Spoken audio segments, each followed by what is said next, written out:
Kamal Fayumi has been working at a textile factory in the Nile Delta city of Mahala for 30 years. He earns $200 a month. Not enough, he says, to provide a life for his family. Now Kamal and scores of workers like him are putting their grievances to Egypt's new military rulers, in power since the ousting of Islamist President Mohamed Morsi last June.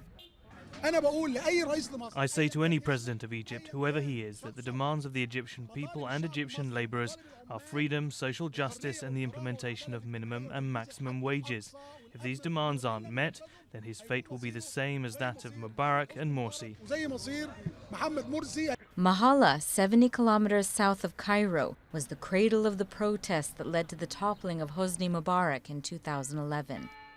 Since then, Mahala and towns like it have consistently gone on strike over working conditions and to push for greater transparency in the negotiations between the state-affiliated Egyptian Trade Union Federation and the government. Unfortunately, the government only listens when workers are on the streets or when they stop work, but they don't listen to dialogue.